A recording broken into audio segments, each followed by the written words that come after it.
పెద్దపల్లి జిల్లా ప్రభుత్వ ఆసుపత్రిలో పూర్తిస్థాయి ల్యాబ్ ఏర్పాటు చేయడంతో ఈ రోజు అపెండిక్స్ నొప్పితో బాధపడుతూ వచ్చినటువంటి మహిళకు లాప్రోస్కోపీ ద్వారా అపెండిక్స్ ఆపరేషన్ సక్సెస్ చేసిన ప్రభుత్వ వైద్యులు. ఈ సందర్భంగా పెద్దపల్లి ప్రభుత్వ ఆసుపత్రి సూపరింటెండెంట్ మాట్లాడుతూ గత 15 రోజుల క్రితం జిల్లా కలెక్టర్ ప్రారంభించిన ల్యాబ్ సౌకర్యంతో ఈ రోజు పెద్దపల్లి జిల్లాలోని మొట్టమొదటి లాప్రోస్కోపీ సర్జరీని విజయవంతంగా పూర్తి చేశామని ఆసుపత్రి సూపరింటెండెంట్ శ్రీధర్ అన్నారు. జిల్లా కేంద్రంలోని ప్రభుత్వ ఆసుపత్రిలోని అన్ని సౌకర్యాలు మెరుగైన వైద్యం అందించడానికి మేము సిద్ధంగా ఉన్నామని, ముందు రాబోయే రోజుల్లో అన్ని సేవలు అందుబాటులోకి తీసుకువస్తామని అన్నారు. అనుభవజ్ఞులైన డాక్టర్లు, మంచి ల్యాబ్ సౌకర్యంతో జిల్లా కేంద్రంలోని అత్యధిక వస్తువులతో మన ఆసుపత్రి సౌకర్యవంతంగా ఉంటుందని, ఆరోగ్యశ్రీ కార్డు, తెల్ల రేషన్ కార్డు ఉన్నవారు అందరూ కూడా సంప్రదించవచ్చునని అన్నారు.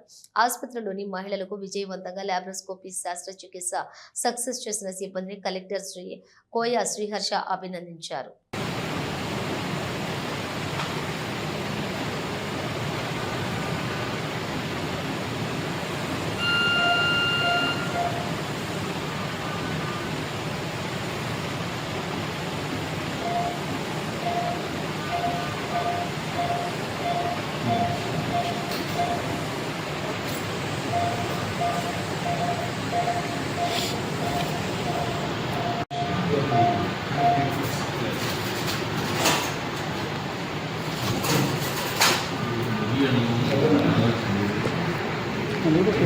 ఒక ల్యాబ్ అపెండిక్స్ ఆపరేషన్ నిర్వహించడం జరిగింది.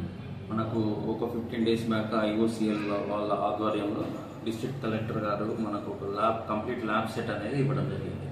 సో నిన్న ఒక లోకల్ మహిళ మనకు అపెండిక్స్తో బాధపడుతూ అప్రోచ్ అవ్వడం, వాళ్ళు బాగా తెలిసిన వాళ్ళు మనకు హాస్పిటల్కి నుంచి సోషల్ సర్వీస్ చేసేవాళ్ళు. సో వాళ్ళ గురించి అని మనం డాక్టర్ అమర్సింహారెడ్డి అని ఫేమస్ లాప్రోస్కోపిక్ సర్జన్ సార్ ఆయన పిలిపించి ఈరోజు సర్జరీ నిర్వహించడం జరిగింది. నా సిస్టర్కి అపెండిక్స్ ప్రాబ్లం ఉండే అక్కడ ఒక ప్రైవేట్లో వెళ్తే ప్రాబ్లం సిచ్యువేషన్స్ ఫెసిలిటీస్ కూడా ఎక్కువ ఏం అనిపించలేదు. సో గవర్నమెంట్లో మనకు లాప్రోస్కోపిక్ అనేది ఫెసిలిటీస్ ఉండే అనుకొని చేయించాను, సక్సెస్ఫుల్గా అయింది.